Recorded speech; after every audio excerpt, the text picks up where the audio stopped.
Hello guys, welcome to your channel. Hope you all are doing well. In today's video, Rita Hayworth, his life, his career. Let's start the video. Rita Hayworth, born Margarita Carmen Cancino, October 17, 1918 – May 14, 1987, was an American actress. She achieved fame in the 1940s as one of the top stars of the golden age of Hollywood and appeared in 61 films in total over 37 years. The press coined the term the love goddess to describe Hayworth after she had become the most glamorous screen idol of the 1940s. She was the top pinup girl for GIs during World War II. Hayworth is perhaps best known for her performance in the 1946 film noir Gilda, opposite Glenn Ford, in which she played the femme fatale in her first major dramatic role. She is also known for her performances in Only Angels Have Wings, 1939, The Strawberry Blonde, 1941, Blood and Sand, 1941, The Lady from Shanghai, 1947, Pal Joey, 1957, and Separate Tables, 1958. Fred Astaire, with whom she made two films, You'll Never Get Rich, 1941, and You Were Never Lovelier, 1942, once called her his favorite dance partner. She also starred in the Technicolor musical CoverGirl, 1944, with Gene Kelly. She is listed as one of the top 25 female motion picture stars of all time in the American Film Institute's survey, AFI's 100 Years, 100 Stars. In 1980, Hayworth was diagnosed with early-onset Alzheimer's disease, which contributed to her death in 1987 at age 68. The public disclosure and discussion of her illness drew attention to Alzheimer's and helped to increase public and private funding for research into the disease. Early life. Hayworth was born as Margarita Carmen Cancino in Brooklyn, New York, the oldest child of two dancers. Her father, Eduardo Cancino, was of Spanish Roma/Gitano descent from Castilleja de la Cuesta, a little town near Seville, Spain. Her mother, Volga Hayworth, was an American of Irish and English descent who had performed with the Ziegfeld Follies. The couple married in 1917. They also had two sons, Eduardo Jr. and Vernon. Her maternal uncle Vinton Hayworth was also an actor. Margarita's father wanted her to become a professional dancer, while her mother hoped that she would become an actress. Her paternal grandfather, Antonio Cancino, was renowned as a classical Spanish dancer. He popularized the bolero, and his dancing school in Madrid was world famous. Antonio Cancino instructed Rita Hayworth's first dance lesson. Hayworth later recalled, "From the time I was 3 and a half, as soon as I could stand on my own feet, I was given dance lessons." She noted, "I didn't like it very much, but I didn't have the courage to tell my father, so I began taking the lessons. Rehearse, rehearse, rehearse, that was my girlhood." She attended dance classes every day for a few years in a Carnegie Hall complex, where she was taught by her uncle Angel Cancino. Before her 5th birthday, she was one of the 4 Cancinos featured in the Broadway production of the Greenwich Village Follies at the Winter Garden Theater. In 1926, at the age of 8, she was featured in La Fiesta, a short film for Warner Brothers. In 1927, her father took the family to Hollywood. He believed that dancing could be featured in the movies and that his family could be part of it. He established his own dance studio, where he taught such stars as James Cagney and Jean Harlow. In 1931, Eduardo Cancino partnered with his 12-year-old daughter to form an act called the Dancing Cancinos. Her hair was dyed from brown to black to give her a more mature and Latin appearance. Since under California law Margarita was too young to work in nightclubs and bars, her father took her with him to work across the border in Tijuana, Mexico. In the early 1930s, it was a popular tourist spot for people from Los Angeles. Because she was working, Cancino never graduated from high school, but she completed the 9th grade at Hamilton High in Los Angeles. Cancino, Hayworth, took a bit part in the film Cruz Diablo, 1934, at age 16, which led to another bit part in the film En Caliente, 1935, with the Mexican actress Dolores Del Rio. She danced with her father in such night spots as the Foreign and the Caliente clubs. Winfield Sheehan, the head of the Fox Film Corporation, saw her dancing at the Caliente Club and quickly arranged for Hayworth to do a screen test a week later. Impressed by her screen persona, Sheehan signed her to a 6-month contract at Fox under the name Rita Cancino, the first of 2 name changes during her film career. Early career. During her time at Fox, Hayworth was billed as Rita Cancino and appeared in unremarkable roles, often cast as the exotic foreigner. In late 1934, aged 16, she performed a dance sequence in the Spencer Tracy film Dante's Inferno, 1935, and was put under contract in February 1935. She had her first speaking role as an Argentinian girl in Under the Pampas Moon, 1935. She played an Egyptian girl in Charlie Chan in Egypt, 1935, and a Russian dancer in Patio Day, 1935. Sheehan was grooming her for the lead in the 1936 Technicolor film Ramona, hoping to establish her as Fox Films' new Dolores Del Rio.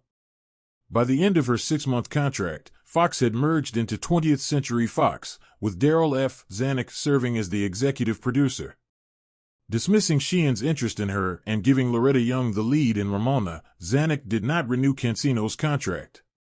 Sensing her screen potential, salesman and promoter Edward C. Judson, with whom she would elope in 1937, got freelance work for her in several small studio films and a part in the Columbia Pictures feature Meet Nero Wolfe, 1936. Studio head Harry Cohn signed her to a 7-year contract and tried her out in small roles. Cohn argued that her image was too Mediterranean, which limited her to being cast in exotic roles that were fewer in number. He was heard to say her last name sounded too Spanish. Judson acted on Cohn's advice. Rita Cancino became Rita Hayworth when she adopted her mother's maiden name, to the consternation of her father. With a name that emphasized Irish-American ancestry, people were more likely to regard her as a classic American. With Cohn and Judson's encouragement, Hayworth changed her hair color to ginger red hair and had electrolysis to raise her hairline and broaden the appearance of her forehead. Hayworth appeared in 5 minor Columbia Pictures and 3 minor independent movies in 1937. The following year, she appeared in 5 Columbia B movies. In 1939, Cohn pressured director Howard Hawks to use Hayworth for a small, but important, role as a mantrap in the aviation drama Only Angels Have Wings, in which she played opposite Cary Grant and Jean Arthur. Cohn began to build up Hayworth in 1940 in features such as Music in My Heart, The Lady in Question, and Angels Over Broadway. That year, she was first featured in a Life magazine cover story. While on loan to Warner Brothers, Hayworth appeared as the second female lead in The Strawberry Blonde, 1941, opposite James Cagney. She returned in triumph to Columbia Pictures and was cast in the musical You'll Never Get Rich, 1941, opposite Fred Astaire in one of the highest-budgeted films Columbia had ever made. The picture was so successful, the studio produced and released another Astaire-Hayworth picture the following year, You Were Never Lovelier. Astaire's biographer Peter Levinson writes that the dancing combination of Astaire and Hayworth was absolute magnetism on the screen. Although Astaire made 10 films with Ginger Rogers, his other main dancing partner, Hayworth's sensuality surpassed Rogers' cool technical expertise. Rita's youthful exuberance meshed perfectly with Fred's maturity and elegance, says Levinson. When Astaire was asked who his favorite dance partner was, he tried not answering the question, but later admitted it was Hayworth. All right, I'll give you a name, he said. But if you ever let it out, I'll swear I lied. It was Rita Hayworth. Astaire commented that Rita danced with trained perfection and individuality. She was better when she was on than at rehearsal. Biographer Charlie Reinhardt describes the effect she had on Astaire's style. There was a kind of reserve about Fred. It was charming. It carried over to his dancing. With Hayworth there was no reserve. She was very explosive.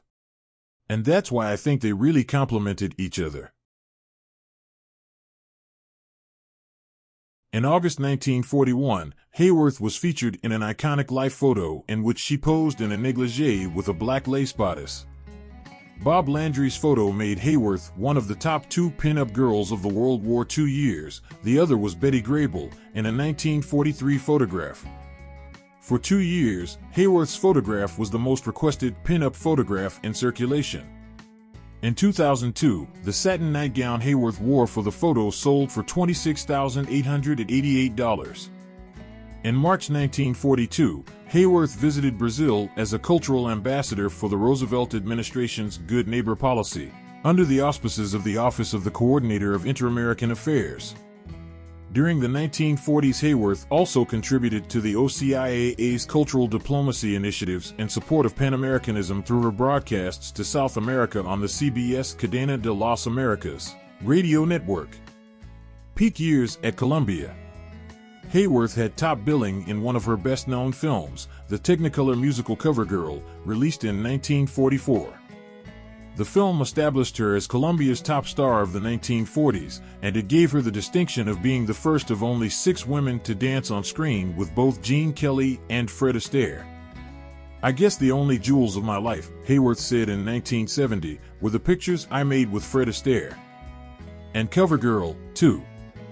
For 3 consecutive years, starting in 1944, Hayworth was named one of the top movie box office attractions in the world. She was adept in ballet, tap, ballroom, and Spanish routines. Cohn continued to showcase Hayworth's dance talents. Columbia featured her in the Technicolor films Tonight and Every Night, 1945, with Lee Bowman, and Down to Earth, 1947, with Larry Parks. Her sexy, glamorous appeal was most noted in Charles Vidor's film noir Gilda, 1946, with Glenn Ford, which caused censors some consternation.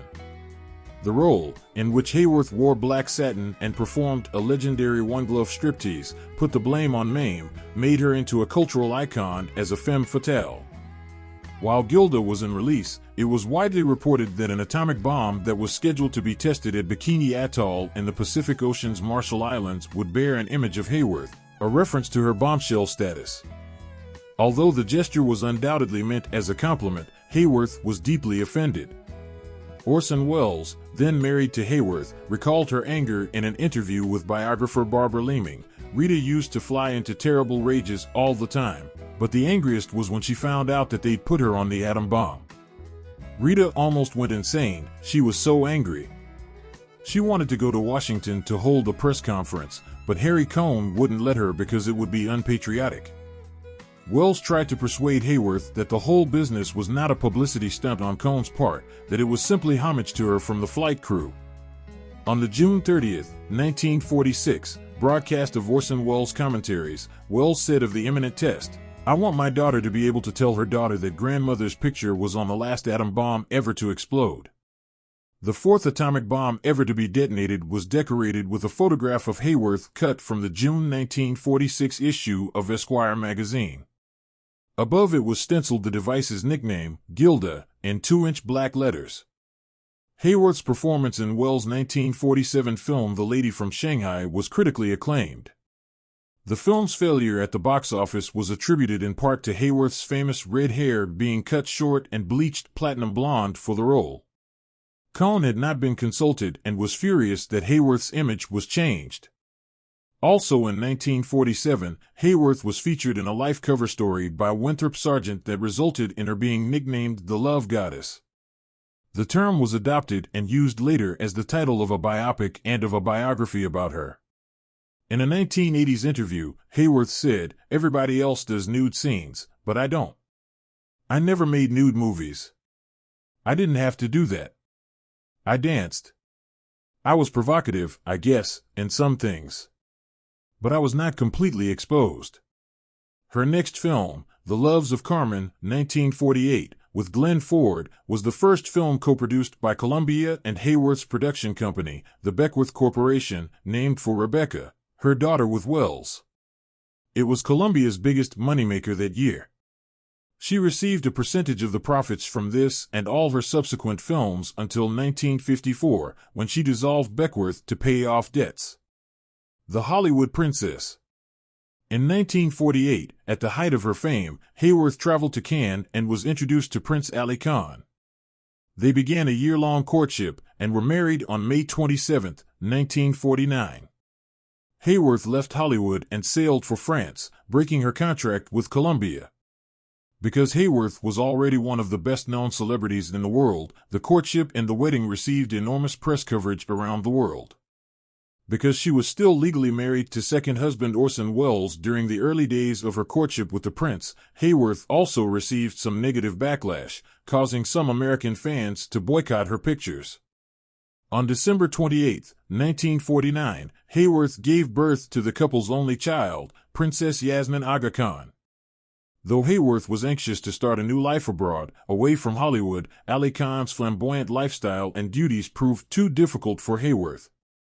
She struggled to fit in with his friends, and found it difficult to learn French.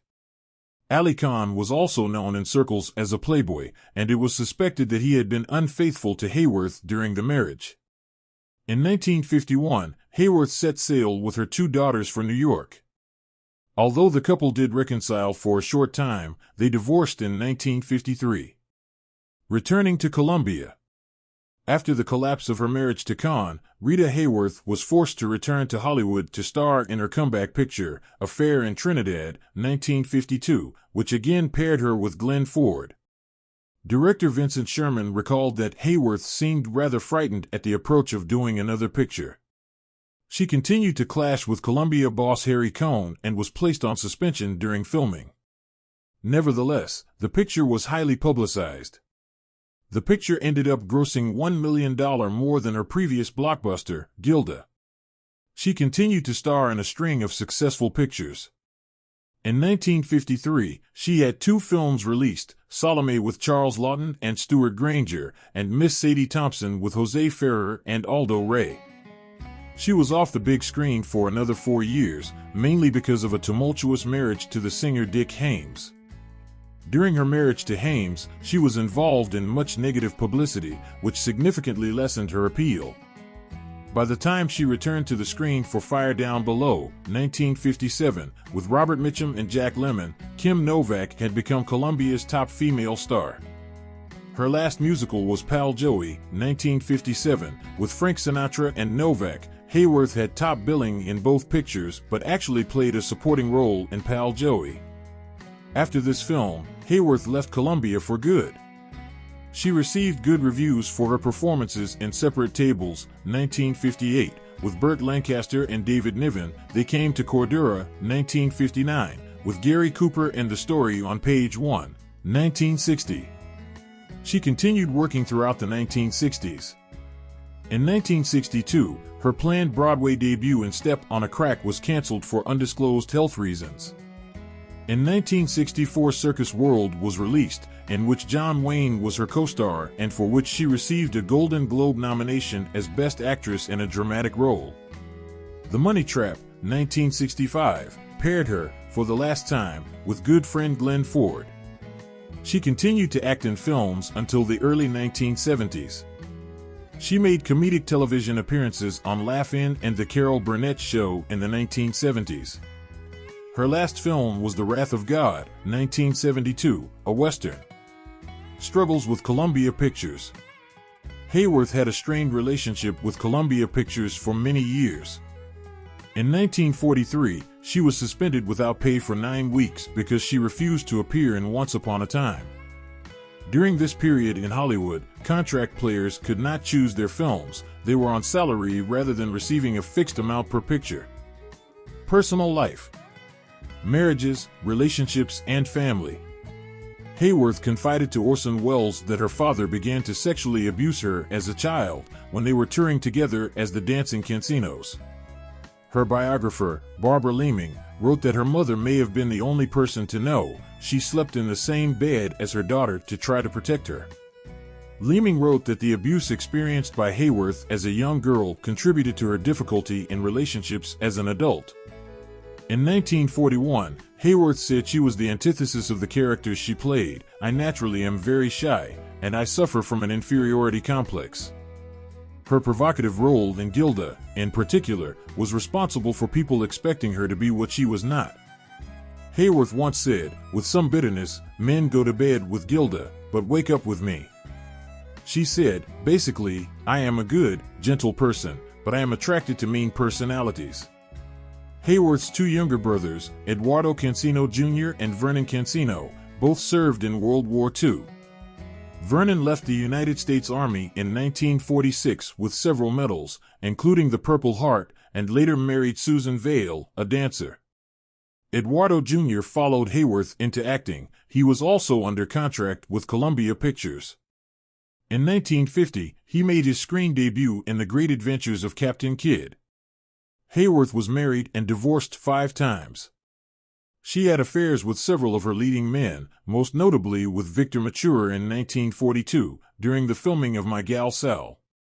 She had 2 daughters and 2 grandsons, one by each daughter. Her older daughter, Rebecca Wells, had a son, Mark Macaro, who was born in 1966 and was adopted at birth. Mark had 3 children and died at age 44 as a result of complications from a nocturnal seizure related to a serious car accident that he had when he was 21 years old. Mark is featured in the 2008 documentary Prodigal Sons. Hayworth's younger daughter, Yasmin Aga Khan, had 1 son, Andrew Ali Aga Khan Mbirikos, who died unmarried at age 25. Relationship with Glenn Ford. Hayworth also had an intermittent, long-term relationship with Glenn Ford, which started during the filming of Gilda in 1945. Their relationship is documented in the 2011 biography Glenn Ford, A Life by Ford's Son, Peter Ford. Peter revealed in his book that Hayworth became pregnant during the filming of The Loves of Carmen and traveled to France to get an abortion. Ford later moved next door to her in Beverly Hills in 1960, and they continued their relationship for many years until the early 1980s. Edward Charles Judson. When Hayworth was 18, she married Edward C. Judson, an oilman turned promoter who was more than twice her age. They married in Las Vegas. Judson, who helped launch her acting career, was a shrewd businessman, but domineering. "He helped me with my career," Hayworth conceded after they divorced, and helped himself to my money. She alleged that Judson compelled her to transfer a considerable amount of her property to him, and she promised to pay him $12,000 under threats that he would do her great bodily harm. Hayworth filed for divorce from him on February 24, 1942, with a complaint of cruelty. She noted to the press that his work took him to Oklahoma and Texas while she lived and worked in Hollywood. Judson was as old as her father, who was enraged by the marriage, which caused a rift between Hayworth and her parents until the divorce. Judson had failed to tell Hayworth before they married that he had previously been married twice. When she left him, she had no money. She asked her friend Hermes Pand if she could eat at his home. Orson Welles. Open a new window. Hayworth married Orson Welles on September 7, 1943, during the run of the Mercury Wonder Show. None of her colleagues knew about the planned wedding, before a judge, until she announced it the day before. For the civil ceremony, she wore a beige suit, a ruffled white blouse, and a veil. A few hours after they got married, they returned to work at the studio. They had a daughter, Rebecca, who was born on December 17, 1944, and died at the age of 59 on October 17, 2004. They struggled in their marriage, with Hayworth saying that Welles did not want to be tied down. "During the entire period of our marriage, he showed no interest in establishing a home. When I suggested purchasing a home, he told me he didn't want the responsibility. Mr. Welles told me he never should have married in the first place, that it interfered with his freedom in his way of life." On November 10, 1947, she was granted a divorce that became final the following year. Prince Ali Khan. In 1948, Hayworth left her film career to marry Prince Ali Khan, a son of Sultan Muhammad Shah, Aga Khan III, the leader of the Ismaili community of Shia Islam. They were married on May 27, 1949. Her bridal trousseau was designed by Jacques Fath. Ali Khan and his family were heavily involved in horse racing, owning and racing horses. Hayworth had no interest in the sport, but became a member of the Del Mar Thoroughbred Club anyway. Her filly, Double Rose, won several races in France and finished second in the 1949 Prix de l'Arc de Triomphe. In 1951, while still married to Hayworth, Khan was spotted dancing with the actress Joan Fontaine in the nightclub where he and Hayworth had met. Hayworth threatened to divorce him in Reno, Nevada. In early May, Hayworth moved to Nevada to establish legal residence to qualify for a divorce. She stayed at Lake Tahoe with their daughter, saying there was a threat the child would be kidnapped. Hayworth filed for divorce from Khan on September 2, 1951, on the grounds of extreme cruelty, entirely mental in nature. Hayworth once said she might convert to Islam, but did not. During the custody fight over their daughter, Princess Yasmin Aga Khan, born December 28, 1949, December 28, 1949, the prince said he wanted her to be raised as a Muslim. Hayworth wanted the child to be raised as a Christian. Hayworth rejected his offer of $1 million if she would rear Yasmin as a Muslim from age 7 and allow her to go to Europe to visit with him for 2 or 3 months each year, stating, "I will tell the full story in part 2 video." Thank you all for watching the video till now. If you liked the video, then please like, share, and subscribe.